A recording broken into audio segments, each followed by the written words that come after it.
Good morning, Facebook. It is Friday, and yes, I say Friday in a very exciting way, not because the week is over and I get to go do things on the weekend, but simply because it's the culmination of a full week of work. For some of you guys, it's a full week of school, and it's just a time where you get to reflect on all the hard things you did throughout the week and how you were able to accomplish those things and maybe even bring some of your goals to fruition. So it's not that I'm excited that I don't get to work for the next 2 days. It's simply that I'm excited that what I did in the past 5 days was pretty successful. But I'm not here to talk to you about Friday. I'm here to talk to you about your why. And so, you know how I've been talking about your clarity, your discipline, your consistency, these three components. And then we went on and we talked about, your goals, and then how important it is to basically have a why attached to all your goals, because otherwise a goal without a why just simply doesn't work, right? That is the fuel. That is what keeps you going. It's what keeps you going through thick and thin. When you set out to pursue a goal in the beginning, everything seems great. It's easy to do in the beginning. You're excited. You have this motivation, and surely enough, down the road you start to get tired, or you just get exhausted, and most people simply drop whatever goal they have. And I believe that that's simply because they don't have a why. They're not necessarily connected to a strong enough why. Now, there's two ways to get motivated. There's inspiration and there's desperation. I truly believe that desperation is a bigger motivator than inspiration. Here's why. When you get excited, excitement lasts for a little bit. It can last 1, maybe 2 days. But let's put it in simple terms. When you hear a good joke, when you have an excitement, it can last that laugh can last 30 seconds. That happiness can maybe last a day or two. But let's talk about, for example, laughing. Laughing doesn't last very long, right?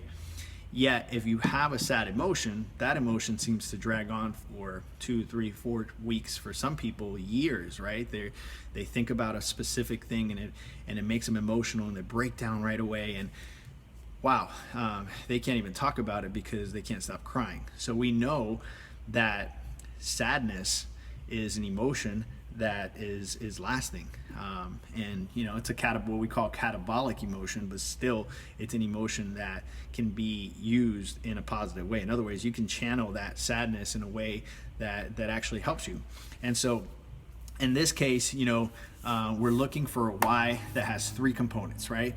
That component has to be, it either makes you mad, it makes you emotional, or it makes you physically ill, right? In other words, when you think of this particular thing, it makes you mad, it makes you emotional, or it just makes your stomach turn.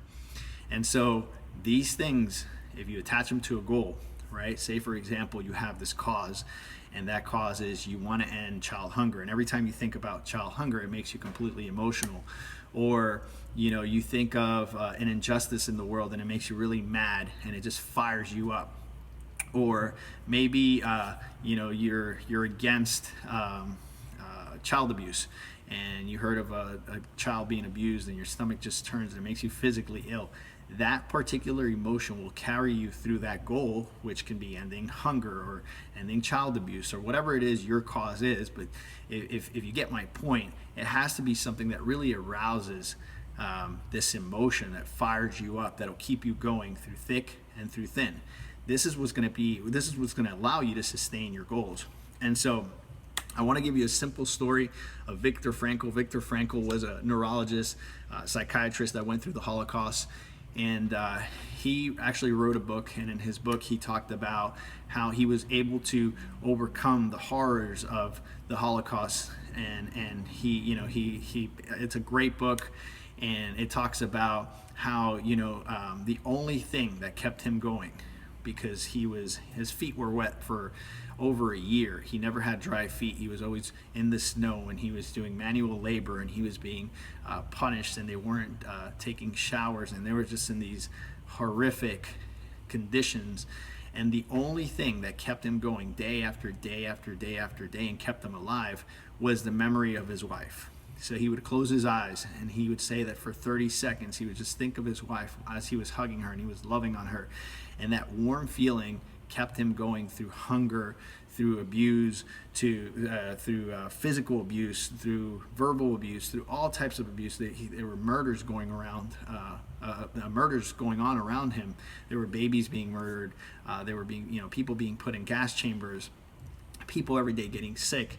And he was able to get through all these things, and his goal was to just get out and be able to tell the story of the Holocaust from his own perspective as a neurologist and a psychiatrist. And so that was his goal. And since that was his goal, he had to connect to something that emotionally kept him going. For him, it was his wife and the love he had for his wife. So my message to you today is a little longer than usual, but I just want to say, if you have a particular goal, connect that goal to an emotional why, and I promise you, you're going to bring all your goals to fruition. This is JT Tapias. I love you guys. Have an amazing weekend, and God bless you.